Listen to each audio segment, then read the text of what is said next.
entrañables, el doctor Raúl Santos, del Hospital Albert Einstein, de la Universidad de São Paulo de Brasil, presidente pasado de la International Atherosclerosis Society. Yo gostaría mucho de dar las bienvenidas a ustedes en nuestro programa de educación en español, lo que hay que saber en riesgo cardiovascular en Latinoamérica.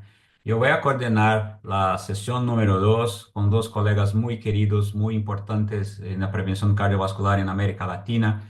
El primero, el doctor Rodrigo Alonso, que es médico del Centro Avanzado de Medicina Metabólica y Nutrición en Santiago de Chile, y que va a nos hablar de cómo podemos reducir el LDL colesterol y conseguir las metas. Y el segundo es mi querido amigo, el doctor Alberto Lorenzate, del Instituto Médico de AMIC y Fundación Resculleda de Investigación en Medicina de Argentina, que va a hablar con nosotros de la seguridad de los niveles muy bajos del LDL colesterol conseguidos con los nuevos fármacos. Yo tengo certeza que los dos disertantes van a traer informaciones muy importantes para su práctica clínica y que pueden hacer una diferencia muy grande para el manejo de sus pacientes. Un gran abrazo y provecho.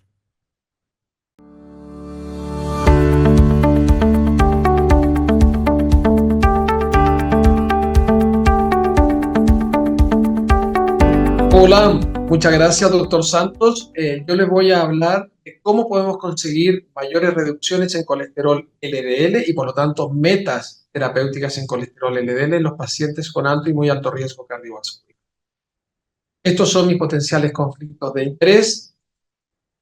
Bueno, una de las prioridades en el manejo, en el tratamiento y prevención de la enfermedad cardiovascular de causa aterosclerótica es la reducción en colesterol LDL y la consecución de metas terapéuticas. Aquí tenemos las metas europeas, las últimas metas europeas, en que el objetivo primario es la reducción en colesterol LDL al menos un 50% de los niveles basales y llegar, por supuesto, a esta meta en colesterol LDL dependiendo del riesgo cardiovascular. Así, en las situaciones de muy alto riesgo, la meta es un colesterol LDL por debajo de 55 y en el alto riesgo, la meta primaria es un colesterol LDL por debajo de 70 miligramos de zinc. De momento, colesterol no HDL y ApoB son considerados objetivos secundarios, pero cada vez hay más evidencia y estudios que avalan que deberíamos de empezar a considerarlos también tempranamente como metas terapéuticas. En relación a LPA, hay que decir que todavía estamos pendientes de los estudios que demuestren beneficio en la reducción de LPA y en la reducción de eventos cardiovasculares. Ahora, ¿cómo lo estamos haciendo? Aquí tenemos datos del estudio Santorini recientemente publicados, en el cual podemos ver, el estudio Santorini es un estudio poblacional de 14 países europeos en pacientes de alto y muy alto riesgo que han sido seguidos un año después de la publicación de las guías europeas del año 2019. Y ustedes ven a la izquierda que a la entrada hay un 21% de pacientes que no estaban recibiendo tratamiento hipolipemiante, la mitad estaba recibiendo monoterapia con estatina y uno de cada cuatro recibía tratamiento combinado. Y después de un año, solo un tercio de los pacientes escala tratamiento. Se reduce el número de pacientes que estaban sin tratamiento farmacológico, lo cual es muy bueno, pero todavía tenemos un 3%. Aumenta algo la monoterapia con estatina y aumenta más el tratamiento combinado. Esto se traduce en una reducción en colesterol LDL del 17%. Y es importante porque pasamos de un 21% de pacientes en meta terapéutica en colesterol LDL, de acuerdo a su clasificación de riesgo, a un 31%. Es decir, todavía tenemos tarea pendiente por hacer. ¿Y cómo lo estamos haciendo en América Latina? Pues nada de bien. Y aquí tenemos datos que son datos en los últimos 10 años en 4 países y pueden ver que la consecución de metas, y estas son metas distintas porque estamos hablando, fíjense ustedes, en pacientes de alto riesgo con un LDL por debajo de 70. Son estos estudios con las guías anteriores. Y tenemos que es un 30% y en el mejor de los casos un 56%. A pesar, como ven ustedes, que más del 90% de los casos incluidos en estos registros están en tratamiento con estatina. Por lo tanto, tenemos tarea pendiente en la región y muchas. ¿Qué podemos hacer entonces para conseguir mayores reducciones en colesterol LDL y conseguir estas ansiadas metas en función al riesgo cardiovascular de nuestros pacientes? Primero, tenemos que usar estatinas de alta intensidad con la máxima dosis tolerada de la estatina. Tenemos que combinar más con ezetimiba desde el inicio del tratamiento o agregarlo posteriormente en caso que hayamos empezado con una estatina. Tenemos en la región los inhibidores PCSK9, tanto anticuerpos monoclonales como las moléculas pequeñas de interferencia de RNA como inclisiran. El ácido bempedoico no está en todos los países de la región, pero ya está aprobado en muchos de ellos y también es una opción terapéutica. Y luego veremos qué pasa con los fármacos en estudio y las combinaciones de estos. Entonces, ¿qué entendemos por estatinas de alta intensidad? Es aquella estatina que permite reducciones o conseguir reducciones en colesterol LDL de al menos el 50%, 50% más del colesterol LDL. Y aquí tenemos las dos más importantes, que son la atorvastatina y rosuvastatina. Ustedes pueden ver ahí en negrilla las dosis que han sido estudiadas en los estudios clínicos controlados con placebo. Se considera atorva 40-80 y rosu 20-40. Todo el resto de las estatinas ya van a, según su dosis, pueden ser consideradas de moderada intensidad o de baja intensidad.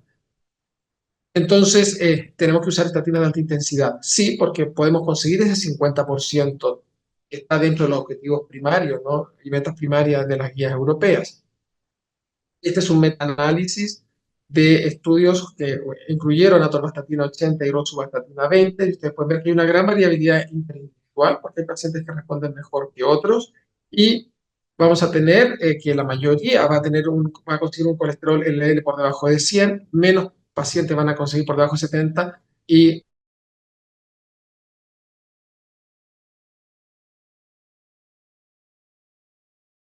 de riesgo. Entonces, mientras más bajo el colesterol LDL que consigamos, pues mejor va a ser el beneficio en cuanto a reducción de riesgo. Cuando no conseguimos metas con estatinas de alta intensidad, tenemos que combinar con ezetimiba. Ezetimiba inhibe la absorción intestinal de colesterol LDL, por lo tanto tiene un efecto adicional, ¿no es cierto?, que va en torno al 15, al 20, 25% de reducción de colesterol LDL, según la serie estudiada. Esto ocurre con todas las estatinas, con rosuvastatina, con atorvastatina y con simvastatina, que son las combinaciones que hay actualmente en la región, o administración en el mismo comprimido. Siempre la combinación es superior en la reducción de colesterol LDL y en la consecución de meta terapéutica comparado con la estatina en monoterapia. Y esto es importante tenerlo en consideración. Sabemos que dosis baja de estatina con ezetimiba podemos conseguir el 50% de reducción en colesterol LDL y a la medida que aumentamos la dosificación de la estatina, el porcentaje de consecución de meta va a ser mayor. Esto ocurre con las tres combinaciones que hay. Pero el objetivo, el beneficio cardiovascular de la combinación de estatina y ezetimiba fue demostrado con la combinación de simvastatina y ezetimiba en el estudio IMPROVE-IT, que comparó en pacientes de alto riesgo con síndrome coronario agudo, simvastatina en monoterapia versus simvastatina con ezetimiba.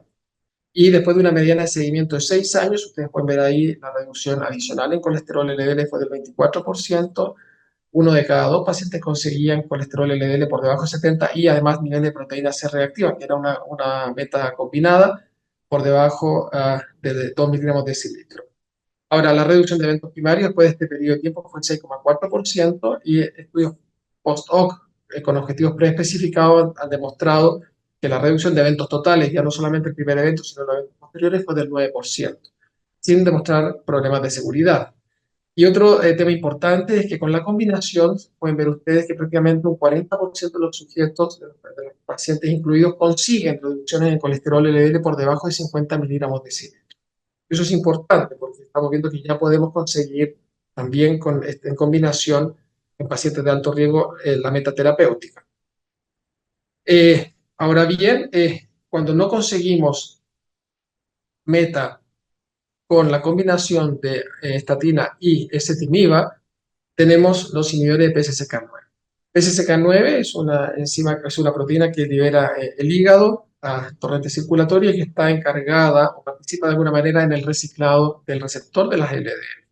Tengo mucho PCSK9, ese receptor no se recicla, sino que va a la eliminación dentro de los lisosomas del hepatocito. Pero si tenemos poco PCSK9, esos receptores de LDL se van a expresar más en la membrana del hepatocito y van a disminuir los niveles de colesterol LDL en sangre. Y tenemos anticuerpos monoclonales como evolocumab y alirocumab. Tenemos las moléculas pequeñas de interferencia de RNA como inclisiran y tenemos otros fármacos en desarrollo que van por la misma vía de inhibición de PCSK. En relación a evolocumab y alirocumab, estos anticuerpos monoclonales bloquean PCSK9 en el plasma, se administran de forma subcutánea cada 2 o 4 semanas, se consiguen reducciones en colesterol LDL entre el 55 y el 60% por sobre lo conseguido con la dosis máxima estatina tolerada con o sin ezetimiba. Produce reducción además de LPA en torno al 25%. En los estudios han demostrado beneficio cardiovascular y en general son bien tolerados y son seguros. En relación a inclisiran, actúa dentro del hepatocito en lo que conocemos como terapia silenciadora de genes y disminuye la síntesis de PCSK. Es específico para el hepatocito porque va con el GalNAc conjugado. Permite entrar directamente al hepatocito. Se administra de forma también subcutánea cada 6 meses. Se consigue una reducción sostenida en colesterol LDL en torno al 50%. También disminuye lipoproteína minúscula. Los estudios de beneficio cardiovascular están en curso y también es bien tolerado y seguro con la evidencia que disponemos actualmente. Y hablaré un poquito de los nuevos fármacos a continuación. Aquí tenemos el beneficio de los anticuerpos monoclonales, tanto el estudio Fourier en pacientes con enfermedad coronaria crónica o el estudio Odyssey Outcomes con alirocumab en pacientes post síndrome coronario agudo, una mediana de seguimiento corto, menos de 3 años, una buena reducción en colesterol LDL superior al 50-55%, y en ambos estudios se consiguió un 15% de reducción en el objetivo compuesto primario. Y vean ustedes cómo con evolocumab también se observa que casi la mitad de los pacientes tienen nivel de colesterol LDL por debajo de 25. El estudio Fourier, los pacientes fueron seguidos posteriormente en la extensión abierta con una exposición aproximada casi de 9 años a evolocumab. La mediana de colesterol LDL conseguida a las 12 semanas en la fase abierta es de 30 miligramos decilitro. Ustedes pueden ver allí el porcentaje de pacientes que consiguen niveles muy bajos de colesterol LDL y cómo eso se asocia en la gráfica del medio a tasa de eventos menores. Mientras menor es el colesterol LDL alcanzado, los que consiguen menos de 20 tienen nivel de riesgo o tasa acumulada de eventos cardiovasculares mucho más baja que aquellos que quedan con niveles de colesterol LDL sobre 70. Por lo tanto, estamos consiguiendo niveles muy bajos de colesterol LDL sostenidos en el tiempo de forma segura y que se asocian a menor riesgo de evento. Y lo que también ha demostrado el estudio Fourier-Olé es la reducción en la mortalidad, que no se demostró en el estudio primario. Sí había una reducción de mortalidad nominal en el estudio Odyssey Outcome, pero no lo había demostrado evolocumab en el Fourier, pero sí en el seguimiento a largo plazo del 23% de reducción de mortalidad. También se está estudiando los anticuerpos monoclonales en la fase aguda. Esto es interesante porque el paciente ingresa por un cuadro coronario y se le administra antes del alta el anticuerpo monoclonal. Ya los estudios solamente para ver eficacia y seguridad a 30 días y a 8 semanas y demuestran, ¿no?, una reducción del colesterol LDL en torno al 45%, 41-45%, y un gran porcentaje de los pacientes consigue, ¿no es cierto?, un colesterol LDL por debajo de 55 al cabo del mes o de los 2 meses. En relación a inclisiran, que como ya dije, esta terapia de silenciamiento de genes, una molécula pequeña de interferencia de RNA. Estos son datos de 3 estudios en fase 3. La reducción es del 51% a largo plazo y es una reducción que se mantiene en el tiempo, es sostenida. Y también un porcentaje importante de los pacientes, como ven ustedes a la derecha, consigue reducciones en colesterol LDL por debajo de 70 o por debajo de 50 miligramos decilitro, uno de cada 2 al menos, o sí. Y también se ha estudiado como objetivos preespecificados en una serie de situaciones de alto riesgo, tanto en prevención primaria como en prevención secundaria, y ven que, ustedes que la reducción en colesterol LDL es bastante similar, el 50% prácticamente en todo, entre el 50 y el 55, y un porcentaje importante consigue reducciones en colesterol LDL por debajo de 70 y 50 miligramos decilitro. Por lo tanto, y de forma segura. Ya para ir terminando, ácido bempedoico es una nueva molécula que no está presente en todos los países, pero actúa en la síntesis de colesterol, pero mucho más arriba que la hidroximetilbutaril-CoA reductasa, o sea, mucho más arriba que donde actúan las estatinas. Requiere ser activada por una enzima que está presente solo en el hígado y no en el músculo, y se está estudiando mucho en pacientes con intolerancia a las estatinas. Produce una reducción en colesterol LDL entre el 17 y el 37%, siendo superior en aquellos que no tienen tratamiento de base. También reduce inflamación, como se demuestra por la reducción de proteína C reactiva. Y el estudio clínico aleatorizado demostró beneficio cardiovascular con una reducción significativa del 13% en reducción de eventos mayores. Por lo tanto, es un fármaco que vamos a disponer, esperamos, en muchos países a corto plazo, que demuestra beneficio.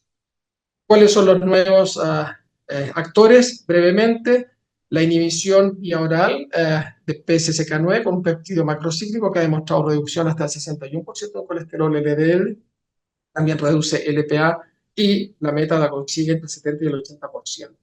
Y lirodalcipep, que es una pequeña proteína de función recombinante, se administra vía subcutánea cada 4 semanas y también produce reducciones en torno al 59%, una buena reducción de LPA y consecución de meta en el 70%, ambos hasta el momento sin problemas de seguridad importantes. ¿Cuáles son los mensajes para casa entonces? Primero, usemos estatinas de alta intensidad, podemos conseguir el 50% de reducción de LDL, sí. Segundo, usemos más combinación con ezetimiba desde el inicio o agreguemos la ezetimiba luego. Podemos conseguir el 65% de reducción en colesterol. Si no conseguimos meta, podemos usar triple terapia con los inhibidores de PCSK9. Podemos conseguir más del 80% en reducción en colesterol LDL. Podemos usar ácido bempedoico si no tenemos acceso a los inhibidores de PCSK9 y ahora ácido bempedoico con una consecución de meta adicional a los otros dos del 75%, o incluso la cuádruple terapia. Podemos conseguir más del 85% de reducción en colesterol. En general, podemos conseguir mayor reducción en colesterol LDL con tratamientos combinados y mayor consecución de metas de forma segura, y esto se va a traducir lógicamente en menos riesgo de eventos cardiovasculares mayores en nuestra población. Muchas gracias por su atención.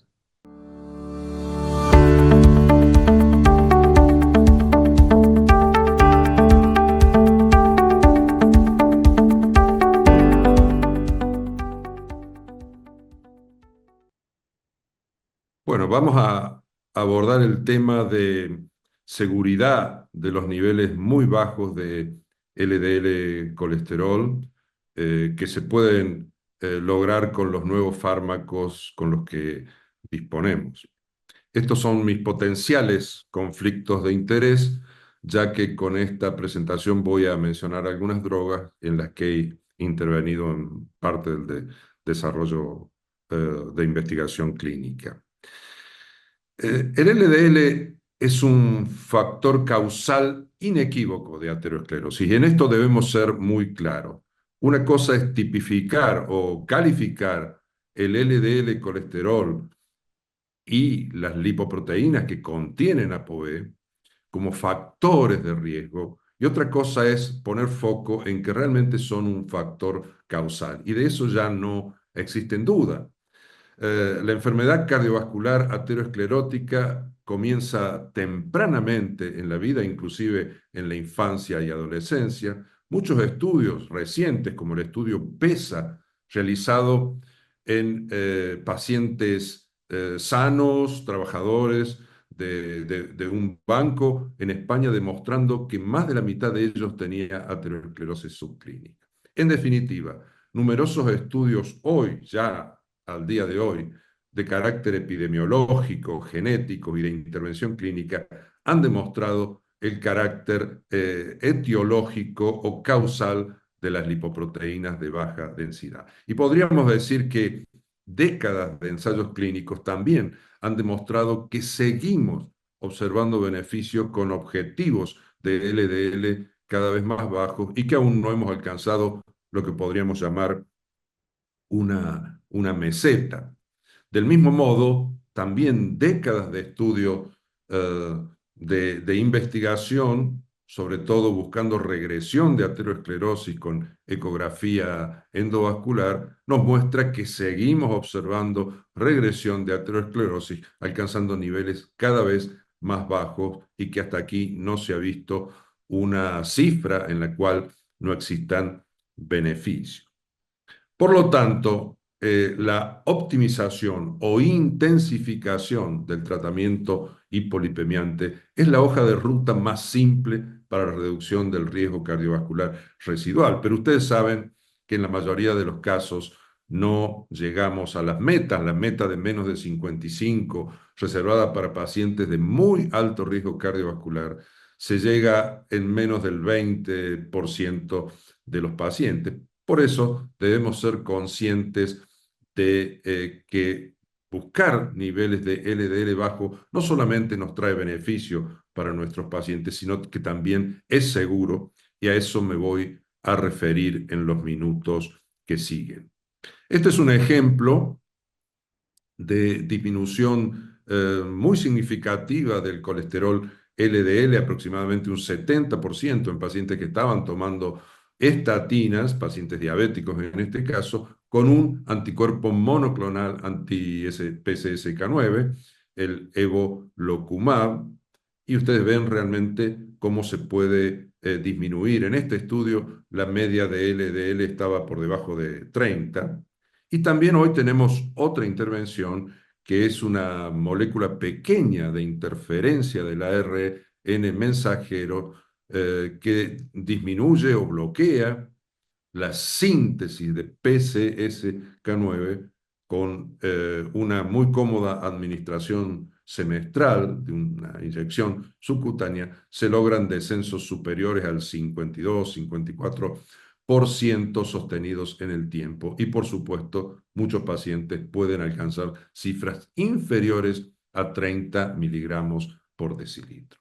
Pero la cuestión que ha surgido y que en algunos colegas se mantiene todavía como una preocupación es cuán seguro es mantener niveles muy bajos de LDL o atravesar esa frontera de los 30 miligramos por decilitro.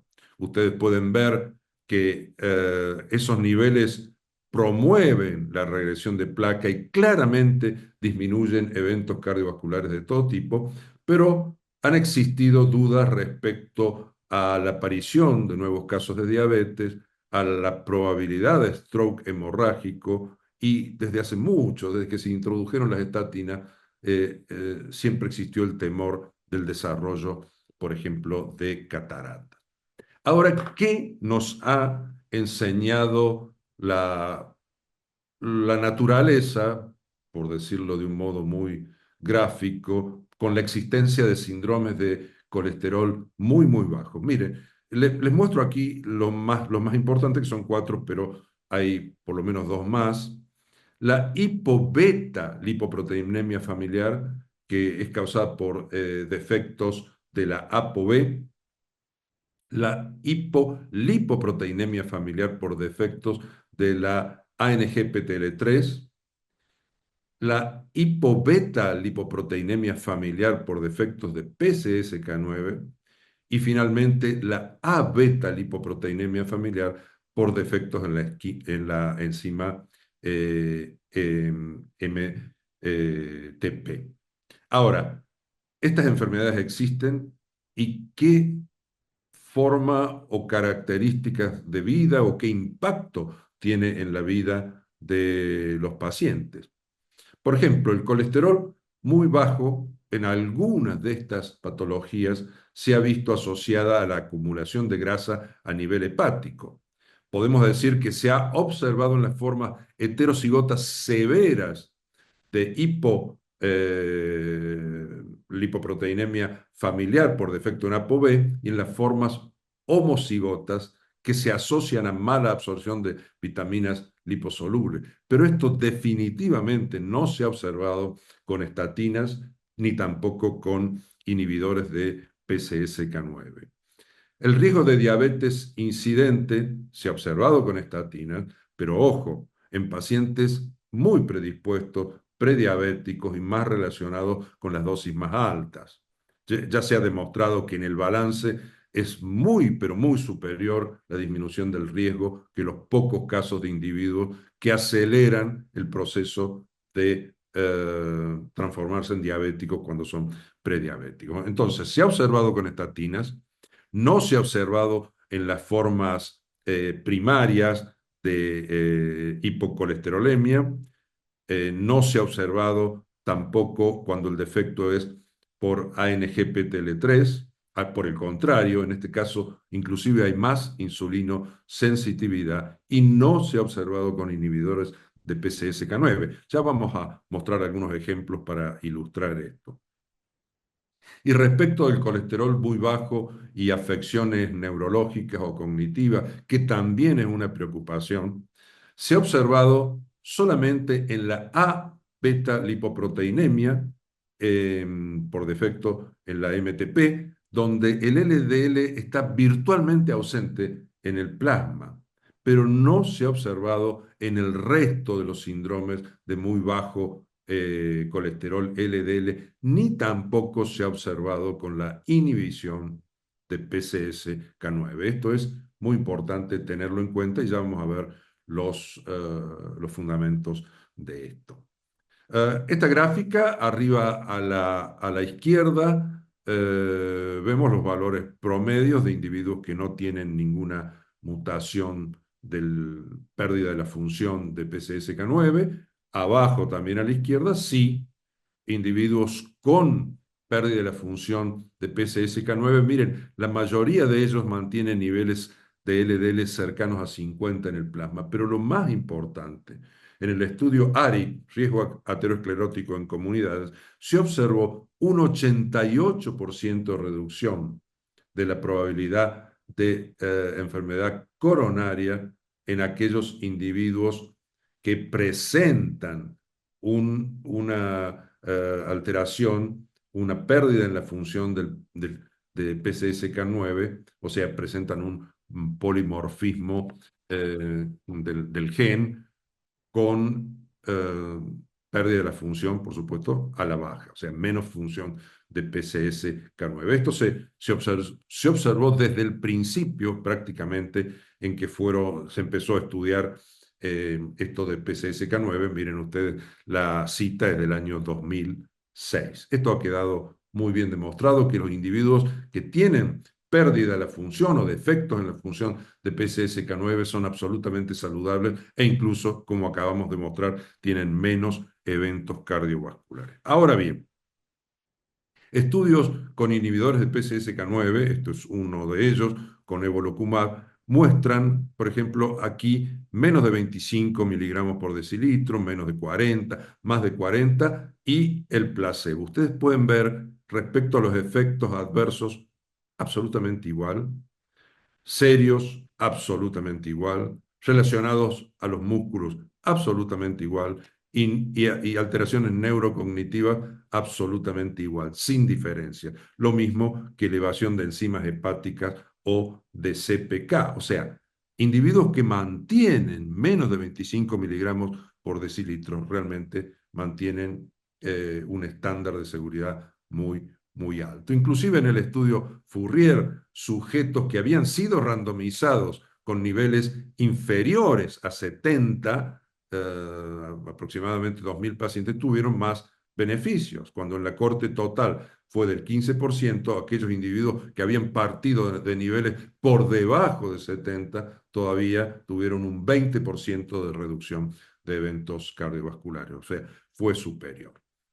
Aquí, diabetes incidente, este es simplemente un ejemplo, rojo la intervención, celeste el placebo, y ustedes pueden ver que aumenta con el correr de los años, pero no hay diferencia entre inhibición de PCSK9 y el placebo, lo mismo que los test de neurocognición, los test neurocognitivos que se hicieron en un estudio específico que fue el estudio Ebbinghaus. De nuevo, en rojo y en celeste, intervención versus placebo, no hay literalmente diferencia. Un detalle muy interesante es que en uno de los estudios, el Fourier, que incluyó 27.000 pacientes seguidos durante un promedio de 2.2 años, pero después se hizo una extensión de 5 años más, donde se mostró absolutamente seguro. En ese estudio hubo 500 pacientes que tenían un LDL de 7. Esos individuos, comparados con aquellos que mantenían un LDL por arriba de 100, no tuvieron diferencias en seguridad en eventos adversos y por el contrario, tuvieron menos eventos cardiovasculares. En conclusión, incluso niveles extremadamente bajos de LDL, la capacidad de hormonas esteroideas y ácidos biliares están conservadas la presencia de la barrera hematoencefálica protege la función de las células neuronales y no se ve alterado por niveles extremadamente bajos del LDL circulante, ya que en el cerebro se produce todo el colesterol necesario para las funciones. Y ya como conclusión final, se observaron pocos efectos secundarios tanto durante los ensayos como durante los años de comercialización de los inhibidores de PCSK9. No hay aumento de enfermedad hepática, confirmando los datos obtenidos en modelos naturales de colesterol bajo debido a defectos en el gen de PCSK9. Nuevos casos de diabetes representan un efecto secundario en estatinas, mientras no se ha visto en individuos tratados con PCSK9, no muestran un aumento de la prevalencia de diabetes. La función neurocognitiva, tanto en ensayos farmacológicos como en los modelos genéticos, descartan hasta aquí un posible deterioro. Lo mismo lo que mencionaba antes, diversos metaanálisis muestran o descartan la posibilidad de stroke hemorrágico con niveles muy bajos de LDL, como así también el desarrollo de catarata. Por lo tanto, no hay que tener miedo ni preocupación, y les decimos, acta non verba en latín significa hechos, no palabras. Doctoras y doctores, por favor, el LDL tan bajo como sea necesario de acuerdo al riesgo de nuestros pacientes y tanto. Hola a todos, aquí quien habla es Raúl Santos, past president de la Sociedad Internacional de Aterosclerosis de São Paulo. Estamos aquí ahora para hacer la discusión del módulo número 2 de nuestro programa de prevención de enfermedad cardiovascular en Latinoamérica. Y para mí es un honor muy grande estar con mis dos queridos amigos, Rodrigo Alonso de Chile y Alberto Lorenzati de Argentina. La idea es que nosotros comentemos lo que fue presentado. Y aquí nosotros tenemos dos temas extremadamente importantes, ¿no? La necesidad de se bajar más intensivamente el LDL colesterol a despecho de la utilización de las estatinas. ¿Por qué necesitamos hacerlo?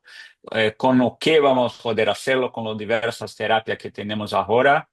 Y también, claro, muy importante, y yo creo que sea tal vez uno de los principales bloqueos a que nos consigamos hacer un tratamiento adecuado, es el miedo que las personas, los pacientes, los médicos tienen de bajar intensivamente el LDL colesterol. Y como Alberto ya ha presentado, esa es una cosa que es totalmente infundada, porque actualmente nosotros tenemos evidencias muy sólidas de la seguridad y del beneficio de las terapias intensivas. Entonces, Rodrigo, hace 30 años que fue publicado el estudio 4S. Esto cambió la manera como nosotros hacemos la prevención.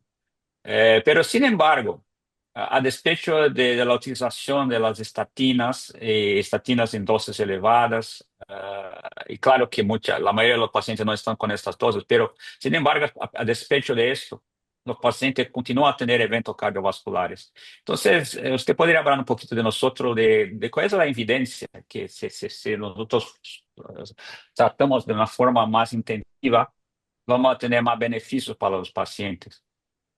Bueno, hola Raúl, buenos días, Alberto, y muchas gracias por esta posibilidad y por la pregunta. Efectivamente, yo creo que hay evidencia que es consistente y que todo apunta en la misma dirección, ¿no? De que bajar los niveles de colesterol LDL es bueno porque salva vidas, porque reduce eventos, ¿no? Mientras más bajo sea ese nivel de colesterol, es mejor. Con los nuevos fármacos reductores de colesterol, como los inhibidores de PCSK9, por ejemplo, ácido benzoico más reciente en una población más intolerante, pero vemos que con niveles muy bajos de colesterol LDL, mucho más bajos de lo que conseguíamos solo con terapia de estatina de alta intensidad, reducimos aún más los eventos cardiovasculares, tanto en especialmente en pacientes de muy alto riesgo o de alto riesgo cardiovascular. Entonces, yo creo que la evidencia es consistente. El problema es que si nos vamos ya a la base, ¿no es cierto? A la base, seguimos usando poco estatinas de alta intensidad. O sea, si uno analiza los distintos registros a nivel internacional, vemos que se usa mucha estatina, sí, pero luego usamos dosis más bien bajas o moderadas, no usamos estatinas de alta intensidad y tampoco usamos muy poco el tratamiento combinado de base que debería ser al comienzo estatina con ezetimiba, por ejemplo, que también ha demostrado beneficios cardiovasculares.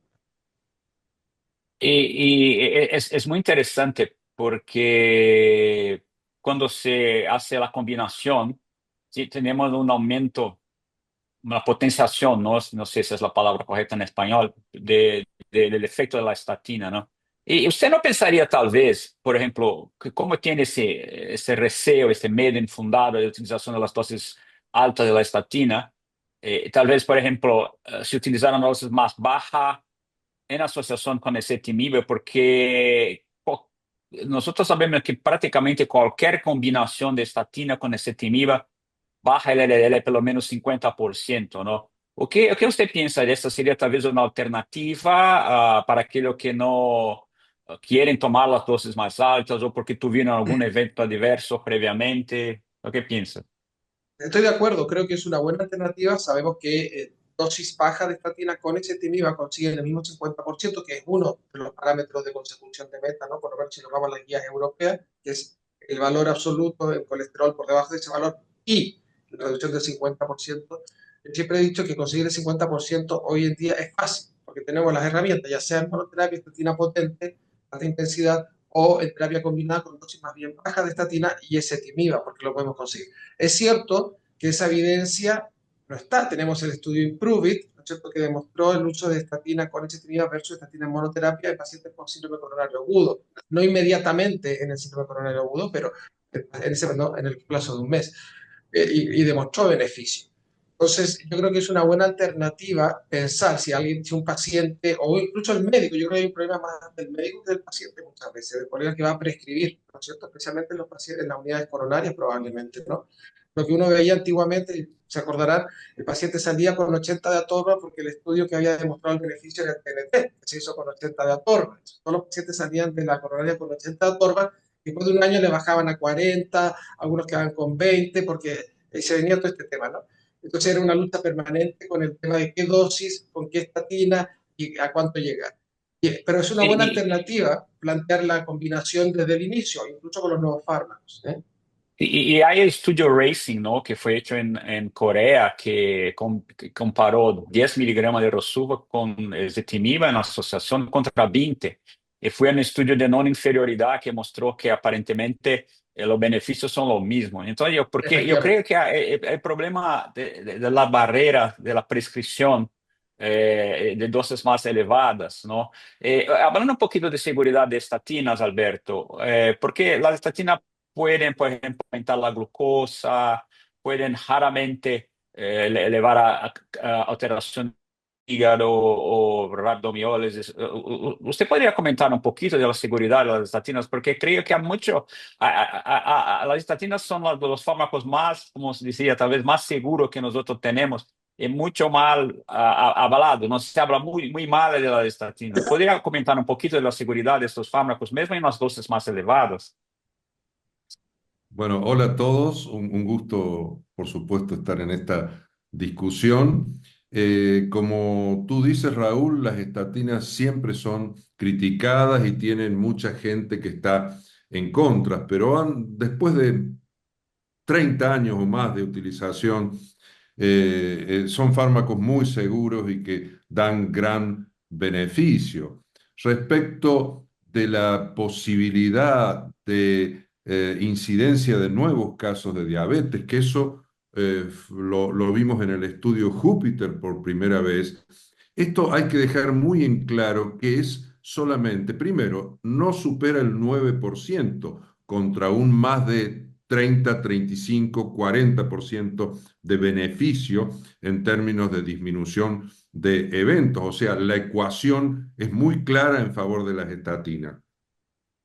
Segundo, se produce en individuos que ya son prediabéticos o están muy cerca de entrar a la diabetes. O sea, es algo que no le va a suceder a cualquier persona que tome una estatina. O sea, las estatinas son realmente seguros y hay que tener muy en cuenta que hace ya 10 años o quizás un poco menos, la FDA quitó la indicación de hacer el seguimiento mandatorio de enzimas hepáticas en pacientes tratados con estatina, porque la posibilidad de eventos de toxicidad hepática es más raro que lo idiopático, lo que se produce per se sin participación de las estatinas. O sea, tenemos seguridad hepática, no hay que tener temor a los nuevos casos de diabetes. Y respecto a los problemas musculares, cuando se hicieron las investigaciones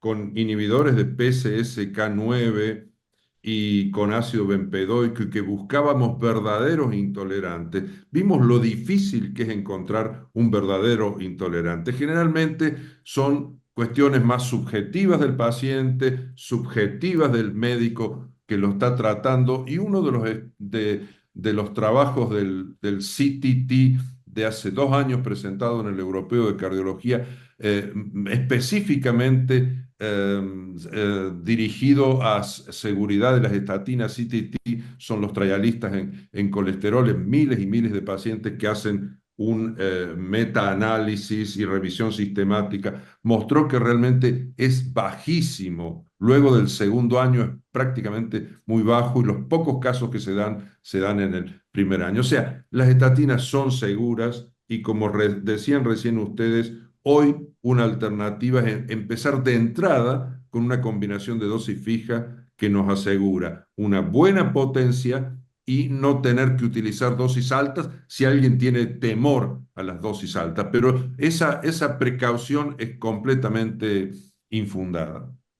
Ah, es perfecto, ¿no? Y los costos de estas terapias son muy bajos, ¿no? Entonces, porque nosotros en Latam tenemos el problema del acceso, por ejemplo, a inhibidores PCSK9, inclisiran, esta asociación no, no cuesta mucho, ¿no? Entonces, económicamente sería mucho costo eficaz, ¿no? Por favor, Rodrigo.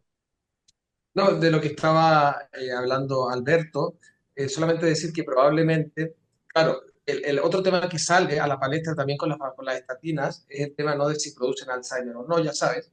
O Ujú. sea, que hay una serie y tenemos una gran avalancha, ¿no? En las redes sociales, gente que publica cosas en internet, ¿no? Contra las estatinas, que claro, son muy llamativas, porque hay gente, no lo vimos ahora en Oman, ¿no? En esta tan estupenda conferencia que se Ujú. dio del papel de las redes sociales y de la prensa en el tema justamente de la prevención cardiovascular.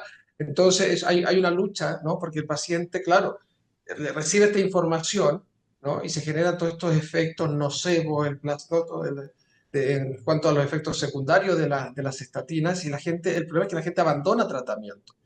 Hay una Sí. serie de estudios bien interesantes que demuestran que gracias, o sea, no gracias, pero por producto del tema de las redes sociales, los pacientes abandonan tratamiento y aumenta el riesgo, ¿no? Eso, hay análisis de ese tipo ya publicados. No, perfectamente, Alberto. Sí, es muy interesante lo que está diciendo Rodrigo respecto del deterioro cognitivo.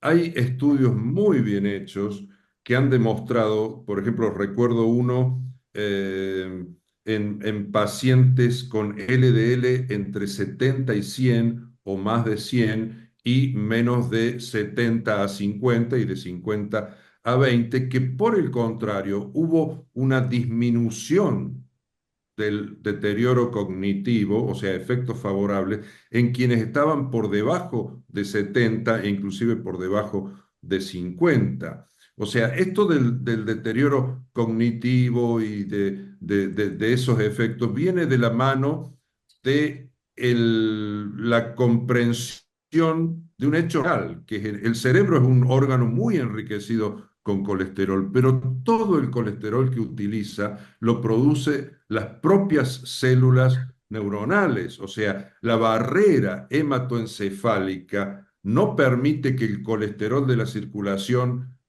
abastezca al tejido neuronal. Y si no, pensemos en algo muy simple. El individuo normal nace con un LDL entre 40, 30, generalmente menos de 50, y es el periodo de la vida de mayor desarrollo del sistema nervioso central, con cifras bajas de colesterol. O sea, eso ya hay que quitárselo como un problema, porque un médico ve, ahora que tenemos estas terapias tan potentes, 20 miligramos por decilitro de LDL. Ayer vi una paciente que está con inclisiran, lo necesitaba sí o sí por su patología vascular, 28. Bueno, yo con 28 de LDL estoy feliz de ver a mi paciente, pero quizás un clínico, no todos los clínicos, pero aún algunos clínicos, algunos médicos no relacionados directamente con la prevención cardiovascular pueden tener alguna preocupación con eso. Y es tiempo que ya lo dejemos de lado. Ah, está perfecto, ¿no? Entonces, Rodrigo, hablando un poquito más, por ejemplo, ¿cuáles son las evidencias que una disminución intensiva del LDL hace diferencia para los pacientes? Nos demostró los datos de estudios como Fourier, con los estudios como PCC, inhibidor de PCSK9. Entonces está muy claro, ¿no? Que un LDL extremadamente bajo es benéfico para el paciente, ¿no? Claro, efectivamente, como bien dices, los inhibidores PCSK9, los anticuerpos monoclonales como evolocumab en el Fourier y alirocumab en el Odyssey demostraron beneficios cardiovasculares en poblaciones distintas, porque una era en enfermedad crónica, ¿no? Cardiovascular, el Fourier, y el otro era post-síndrome coronario agudo, en el caso de un año. Entonces, en esa población de alto riesgo, niveles muy bajos de colesterol LDL conseguido on top, por sobre, ¿no es cierto?, las estatinas con o sin ezetimiba, porque los inhibidores, los anticuerpos monoclonales demostraron un 15% de reducción de eventos. Y cuando se han hecho los estudios de seguimiento, o sea, el open level, ¿no?, cuando ya se abren y se siguen, pues demostraron una reducción aún mayor. Entonces yo creo que es importante justamente esta reducción intensiva de colesterol LDL y por tiempos prolongados. Y luego, claro, las terapias de silenciamiento de genes, estamos pendientes de los estudios, ¿no es cierto?, con inclisiran, que esperemos que también vayan en la misma línea, lo cual sería lo lógico, ¿no? Y recientemente los estudios con ácido bempedoico en el CLIA, ¿no?, en pacientes intolerantes a las estatinas, que algunos reciben dosis muy bajitas de estatinas, pero que también demuestra beneficio cardiovascular con reducciones de colesterol LDL. Ya con ese ezetimiba lo teníamos del Impruvit hace bastantes años atrás. Entonces yo creo que hay evidencia que la terapia combinada, que permite reducciones más importantes en colesterol LDL, porque con los anticuerpos monoclonales y con inclisiran conseguimos más del 50% de reducción sobre lo que conseguíamos con las estatinas con o sin ezetimiba, ¿no? Entonces, están las herramientas y ponemos evidencia consistente.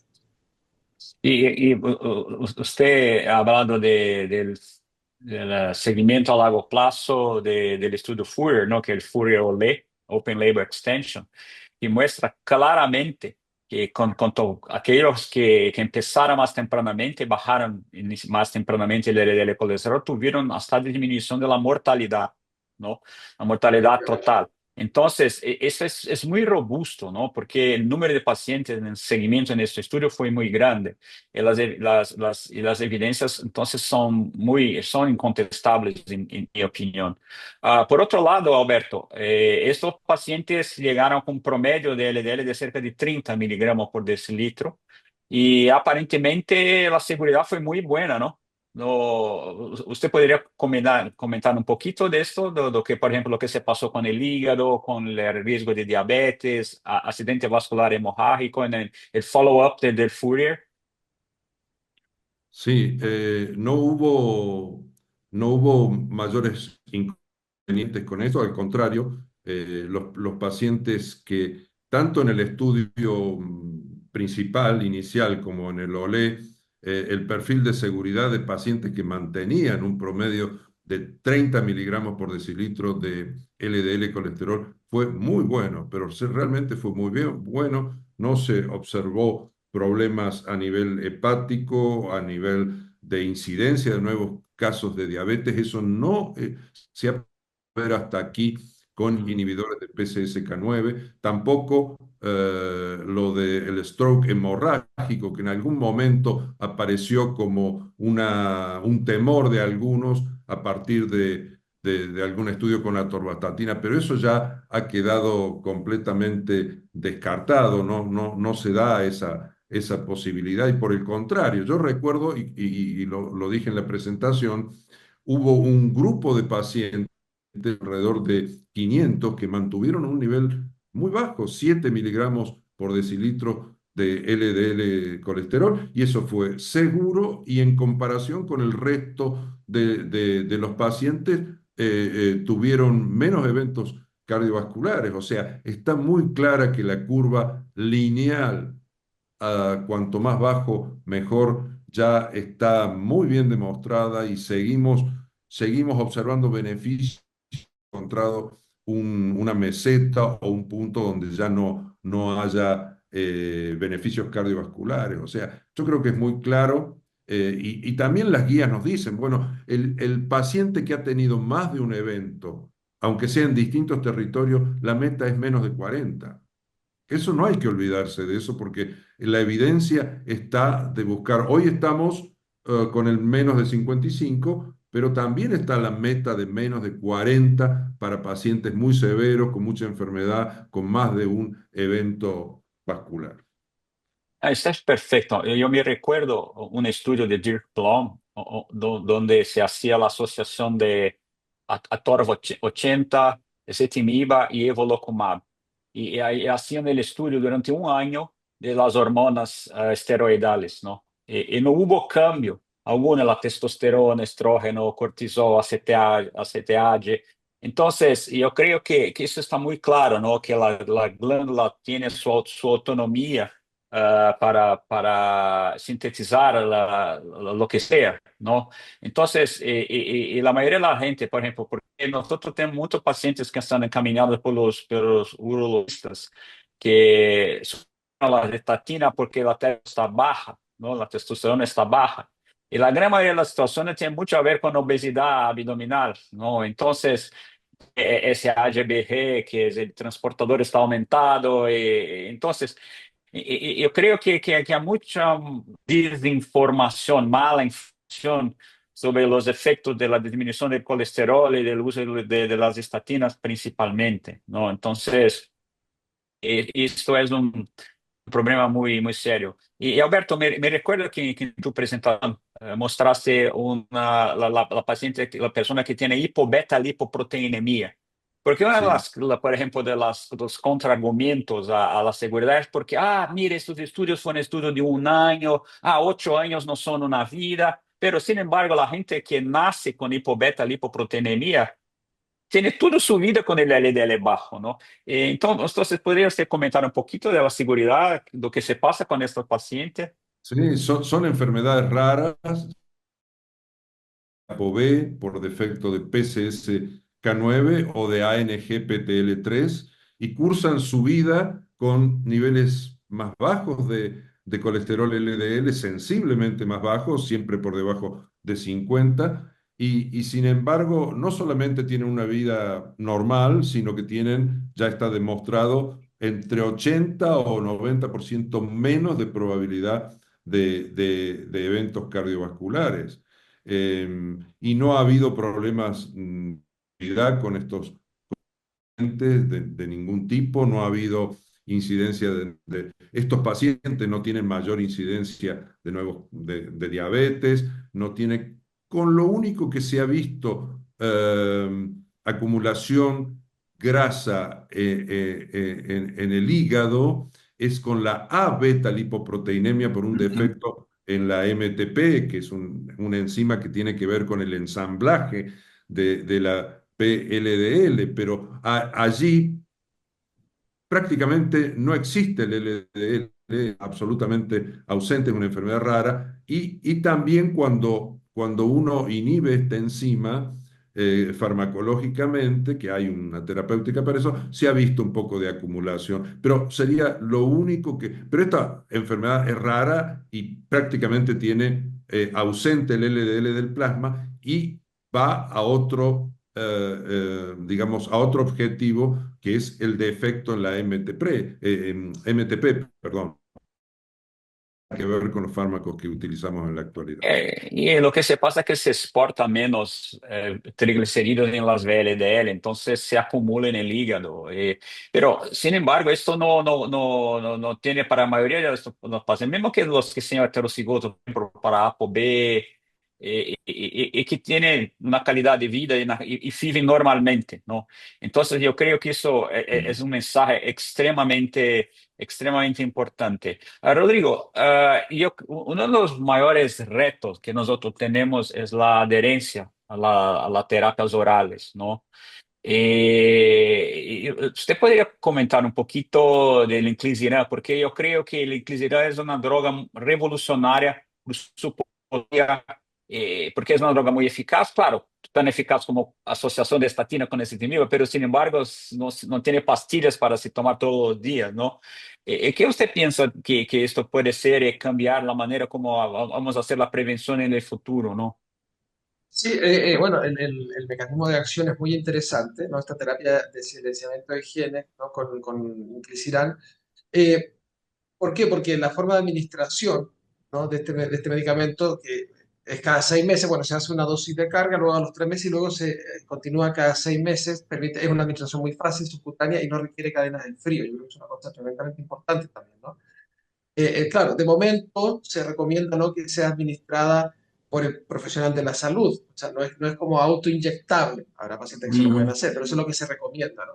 Entonces nosotros los pacientes que estamos en tratamiento aquí, le decimos, bueno, necesitamos cada 6 meses, le hacemos su control analítico y le ponemos el medicamento, ¿no? Entonces es muy interesante porque justamente permite este medicamento la administración semestral por su mecanismo de acción, ¿no? Esta cadena que entra al hepatocito y disminuye la síntesis de PCSK9, ¿no? Bloquea esta molécula pequeña interferencia de RNA, ¿no es cierto?, que entra al citoplasma del hepatocito y entra a esta serie de moléculas interiores, ¿no? El RISC que permite que se vaya perpetuando esta hebra, ¿no es cierto?, que vaya complementando la hebra de RNA y bloquee la síntesis de proteína.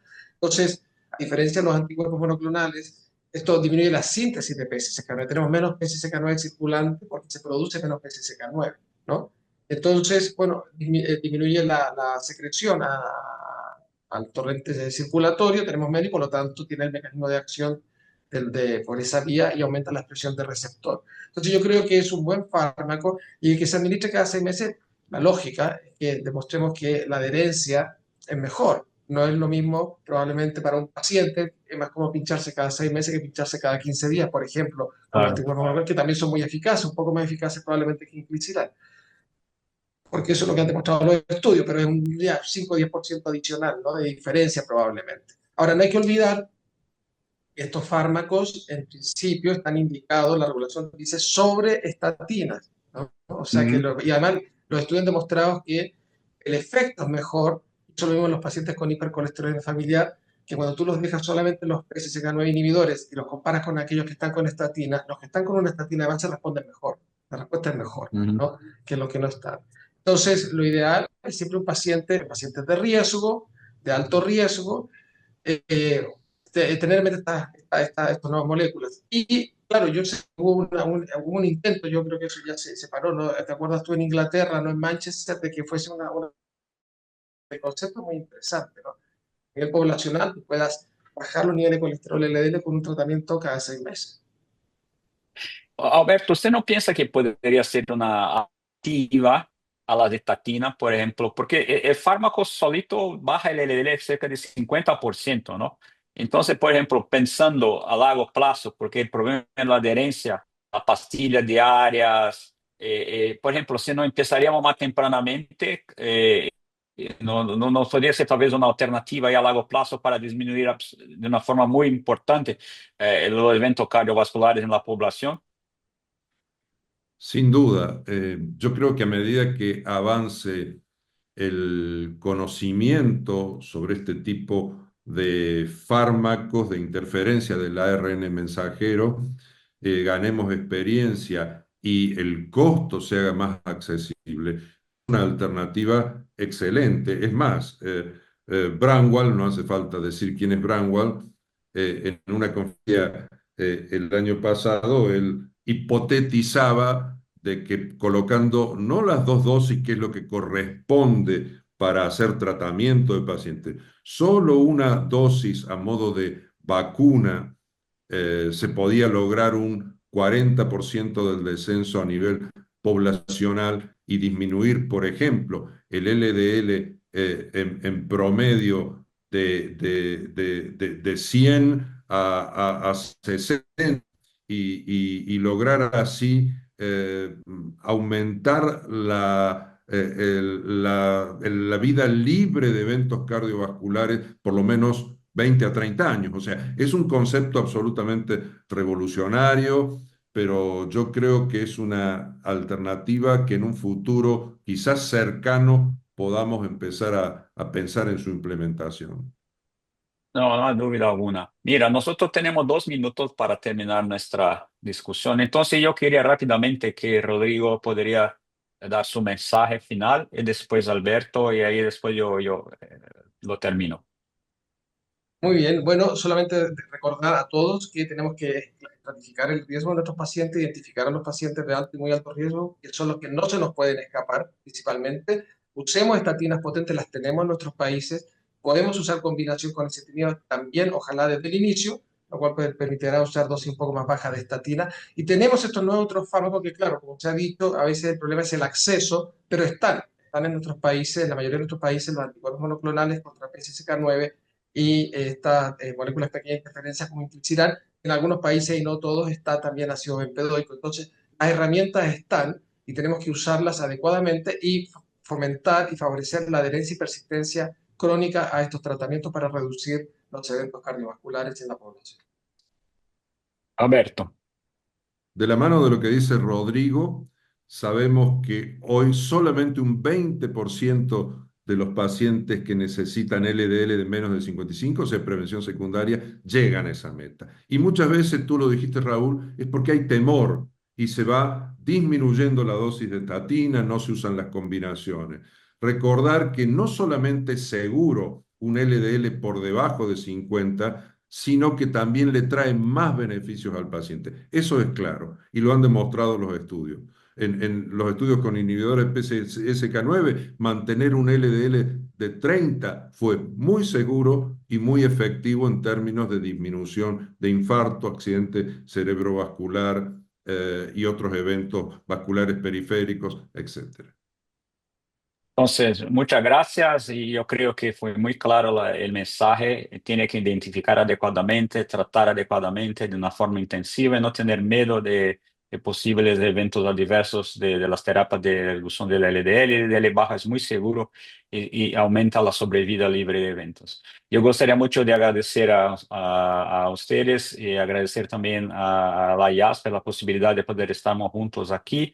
Y espero que estos vídeos de esta serie de programas de educación hagan la diferencia para el tratamiento de los pacientes de riesgo en Latinoamérica. Un gran abrazo a todos. Muchas Un gracias. abrazo, gracias. Abrazo, muchas gracias.